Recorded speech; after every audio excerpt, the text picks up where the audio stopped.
একবারে ফাঁকা দেখিনি ওর লক্ষণ কিতা জাননি সারাদিন খালি কাম করতে মনে চাইব। হ্যালো এভরিওয়ান, আসসালামু আলাইকুম। কিতা খবর, ভালো আছেন নি সব? আলহামদুলিল্লাহ, আমি তো যে ভালো আছি। আজকে আর একটা ডেইলি ব্লগ শেয়ার করলাম আপনার লগে, আশা করি লগে থাকবা। টানা কয়েকদিন একবারে হাই ভোল্টেজ রোদ দেওয়া বাদে আলহামদুলিল্লাহ ঠান্ডা বাতাস আর মেঘ দিল। প্রত্যেকদিন দুপুরে ভাত খাওয়া বাদে লাই লাই গিয়া ঘুমাই যায়। ঘুমাইতে মোটো হয়ে যারাম, মনে চিন্তা করলাম আর ঘুমাইতাম না, ভাবলাম না ঘুমাইয়া সাতক গিয়া তুরাতুরি কাম করবো। প্রত্যেকদিন করলে নয়া একটা ব্লগ হইব আর আমার কাছে বালা ফুরি হইতাম পারবো, মজার মজার রান্না খাইবো। আপনারা যারা আমার ভালোবাসার মানুষ সকল আছেন তার কাছে থেকে তুরা প্রশংসাও পাইব। আর তো আমি রান্না করা মুরগির মাংস দিয়ে হাত করা, যে একটা আমরা সিলেটি হলতের বিখ্যাত কুখ্যাত খানি, এটা গড়ে দেখবা বয়াম বড়ি বড়ি ডিবি বড়ি বড়ি তৈবা। প্রত্যেকটা গড়ের ফ্রিজও কিন্তু থাকবো মিনিমাম 4-5টা হাত করা। এটা আমরা সিজন বাদে খাইবার লাগে সংরক্ষণ করিয়া তো একবারে জোল সারা চিকেন রান্না করছি হাত করা দিয়ে, খাইতে কিন্তু যে মজা আছে। আর তো মজা হইতে না জানে বুঝতে হইব তো রাজনীটা খেয়ে। তো সন্ধ্যার নাস্তার লাগে ফিটা বানাইলাম। একটা বোলের মাঝে পানি গরম করে দিয়েছি, পরিমাণ মতো সোয়াবিন তেল দিচ্ছি, বাদে ময়দা দিলাইলাম পরিমাণ মতো। বোলের মাঝে ফিটার খাই করার রিজন হইলো এক্সট্রা ভাবে আর কুচির মাঝে ডালা লাগতো না, ওটার মাঝে মাখানি যাইব।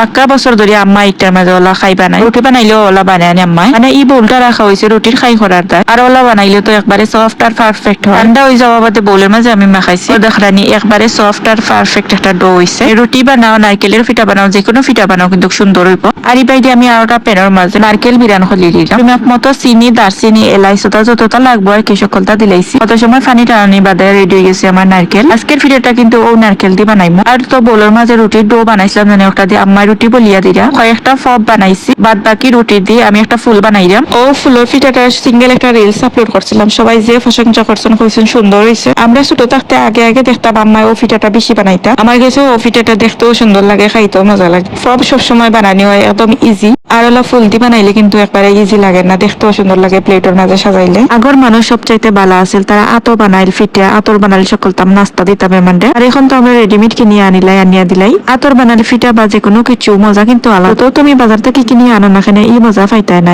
তো আমার ভাইয়ের বাজার থেকে মাছ আনা হয়েছিল, সবগুলো মাছ একবারে জিতা মাছ এগুন রাখা বাদে ওবাই ফরের হবাই ফরের চাটিয়া ফ্রেজি চালি খতরে দিয়া বল দিয়ে ডাকিয়া দিলাই মতো কত সময় বাদে মরি যাব সকলটি। বাসাত খাস করেন যে তানে খালা এই নাইয়া দিলাইছুন মাছ এগুন সকলটিন বানাইয়া। আর এটা মাছ বানাইতে যে কষ্ট লাগে খই মাছ, তাই যে তাড়াতাড়ি একবারে কম সময়ে মাছগুলো বানাইয়া দিলাইছুন নাইনা দইয়া। মাছের মাঝে টাটকা খতরে চেং মাছ আছিল, ও চেং মাছ দিয়ে চাটনি বানাইলাম। ফার্স্টেও দই আমি তাওয়ার মাঝে দিলাইলাম, হালকা তেল স্প্রেড করে দিচ্ছি যাতে তাওয়ার মাঝে না লাগে। তো একটু সময় লাগে ডাকনা দিয়ে ডাকিয়া দিলাইলাম আমি উফরিটি। যতটা চেঙ্গি মাছ তাওয়া সব চেঙ্গি মাছ দিয়ে কিন্তু আমরা চাটনি খাই সব সময়ও। ফ্রিজও মাছ রাখিয়া হয় একলা খান, আর ফ্রিজও না রাখার আগে বানাইয়া খাওয়া যদি মজা লাগে বেশি। আর তো সবগুলা মাছটা আমি উল্টাইয়া ফাল্টাইয়া একবারে মচমচা করে বাজি দিলাম। তাওয়ার মাঝে হালকা তেল দেওয়ার কারণে কিন্তু একটুও লাগেন না। চেঙ্গি মাছ এগুন বাজা বাজা করা বাদে আমি পেঁয়াজ ধনিয়া পাতা সকলটা কাটি লিছি। আর আমি তো অলওয়েজ পেঁয়াজ রে গুন্ডা গুন্ডা করে কাটি, অত একটা ছোট করে খাটতাম পারি না, তো জেলা খাটতাম পারি হলেও চলি যায়। তো সবটা রেডি করা বাদে বা মাখাইয়া দিলাইলা চাটনি গুণ। আর আমার ভিডিও যারা সবসময় দেখুন তারা বুঝতে পারবো আমি কোনো চাটনি মাখাই না, আমি তো চাটনি দিয়ে ভাত খাইলেও আর চলে, মাঝে মাঝে আম্মারে কই মাখাইয়া দিতা ভাত, তো তার বাদে খাই। হোক আজকের ভিডিওটা ও পর্যন্ত। সম্পূর্ণ ভিডিওটা ওয়াচ করার লাগে অসংখ্য ধন্যবাদ। কিলা লাগলো ভিডিওটা অবশ্যই কমেন্ট করে জানাইবা।